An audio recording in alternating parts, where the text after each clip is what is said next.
السلام علیکم ویورز، آج کی مزیدار کہانی گال پہ اس کے دل کا نشان ہے ٹوڈے ایپیسوڈ۔ فرحاد رکا لیے چھت پر آیا۔ رکا پھینکنے کے لیے ہاتھ اوپر اٹھایا تو ہاتھ ہوا میں ہی رہ گیا۔ وہ صحن میں بیٹھی بچوں کو پڑھا رہی تھی۔ فرح بیگم دوپہر میں تھوڑی دیر کے لیے سو جاتی تھی، مگر آج تو وہ بھی ان کے ساتھ بیٹھی ہوئی تھی اور شاید چاول صاف کر رہی تھی، اور یہی وجہ تھی کہ جو وہ رکا پھینکتے پھینکتے رک گیا۔ ارے اب کیا کروں، آج تو خالہ بھی صحن میں ہے۔ فرحاد کچھ سوچتا ہوا نیچے آیا اور مومن کو ڈھونڈنے لگا۔ وہ ابھی تک ٹیوشن نہیں گیا تھا۔ بیگ میں کتابیں رکھ کر اس نے بیگ بند کیا ہوا اور مڑا تو فرحاد اس کے سامنے آ گیا۔ تو ابھی تک نہیں گیا ٹیوشن؟ جا ہی رہا تھا، آپ سامنے آ گئے۔ میرا پیارا بھائی ٹیوشن جا رہا ہے تو میرا ایک کام کر دے، یہ اپنی باجی کو دے دینا اور ان سے کہنا کہ آج جواب بھی دے دیں۔ فرحاد نے رکا اس کی جیب میں ڈال دیا۔ اور اس میں کیا لکھا ہے فرحاد بھائی؟ تو اس سے جتنا کہا جاتا ہے بس اتنا ہی کر، سوال جواب مت کر، اور ہاں اپنی باجی کی اماں سے بچا کر دینا، ان کے سامنے ہی مت کہہ دینا کہ میں نے دیا ہے، سمجھ گیا نا؟ فرحاد کی بات پر مومن سر ہلاتا ہوا باہر نکل گیا اور ساتھ والے گھر میں داخل ہو کر اونچی آواز میں سلام کرنے لگ گیا۔ سونی اور سونی ادھر آ، اور آ کر یہ پکڑ چاولوں والی پرات اور صاف کر انہیں، مجھے تھما کر چلی گئی۔ لو بھلا اس عمر میں مجھ سے اتنی نظر لگائی بھی جاتی ہے جو میں اتنی باریک بینی سے انہیں صاف کروں۔ لے پکڑ۔ فرح بیگم نے پرات اسے تھمائی اور دیوار کا سہارا لیتی ہوئی اٹھ کھڑی ہوئی، تخت پر جا لیٹی۔ چھنو اپنے بچوں سے کہہ کہ تھوڑی دیر کے لیے اپنا شور بند کریں، میں ذرا آرام کر لوں۔ جی اماں۔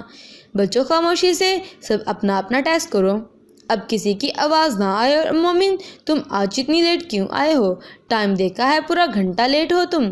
باجی وہ اصل میں بھائی کچھ لکھنے بیٹھ گئے تھے، اس لیے ان کے انتظار میں کھڑا تھا۔ مومن کو جلدی میں کوئی بہانہ نہ سوجا تو اپنے لیٹ آنے کا الزام فرحاد پہ لگا دیا۔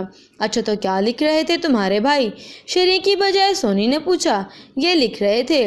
مومن نے جیب سے رکا نکال کر انہیں دکھایا۔ سونی اسے پکڑنے لگی تو شیریں نے جلدی سے آگے ہو کر اسے جھپٹ لیا۔ ارے واہ باجی، بڑی تیز دکھائی اپنی، ویسے میں تو یہی دیکھنا چاہ رہی تھی۔ سونی نے اس کی جلد بازی دیکھتے ہوئے مسکراہٹ دبا کر کہا، تم نہ بس چپ کر جاؤ، چاول صاف کرو۔ شیریں اسے جواب دیتی ہوئی رکا کھولے اسے پڑھنے لگی۔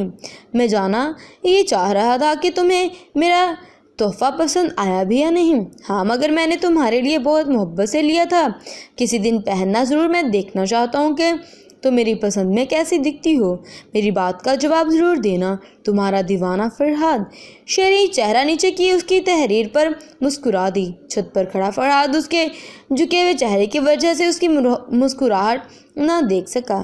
شیریں نے رکا سائڈ پر رکھ دیا اور بچوں کی طرف متوجہ ہو گئی۔ اس کے چہرے پر کوئی تاثر نہ دیکھ کر وہ مایوس ہوتا ہوا چھت پر بڑی چارپائی پر بیٹھ گیا۔ کبوتر فرحاد کے ارد گرد جمع ہو گئے۔ فرحاد نے انہیں باز ڈال ڈالا جیسے وہ شوق سے کھانے لگے تھے۔ ہائے رے فرحاد، تجھے سے تو اچھے تیرے یہ کبوتر ہیں جنہیں صرف ایک کھانے اور اڑنے کے علاوہ کسی اور چیز کا شوق ہی نہیں، کھانا اور پھر اڑنا ہے بس ان کا مقصد۔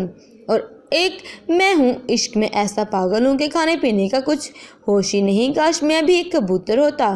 اگر تو کبوتر ہوتا نا میرے بھائی، تو بھی تو کسی والی دل والے کبوتر کے پیچھے پاگل ہونے سے باز نہ آتا۔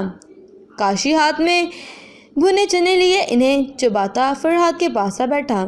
یہ دل والی کبوتری بھی ہوتی ہے کیا؟ فرحاد نے حیرانی ہوتے ہوئے پوچھا۔ ارے یار ہوگی، میں نے تو بس ویسے ہی سرسری سی بات کر دی اور تو اسے سچ سمجھ بیٹھا۔ تو یہ بتا کہ تیرا کاشی، او کاشی کہاں مر گیا؟ تجھے میں نے ٹماٹر لانے کا بولا تھا اور تو اوپر بیٹھا فرحاد سے گپے مار رہا ہے۔ کاشی کی اماں اسے آوازیں دیتی چھت پر آ گئی۔ لو اب نہیں آنے والی اماں، چپ جب تک میں ٹماٹر نہ لے آؤں۔ تو ایسا کر بیٹھ کر نام نہاد عاشقوں کی طرح آہیں بھر، میں ذرا ٹماٹر لے کر آیا۔ کاشی اپنے چھت سے جانے کی بجائے ان کی سیڑھیوں سے اترتا ہوا باہر نکل گیا، جبکہ فرحاد واقعی میں بیٹھ کر آہیں بھرنے لگا۔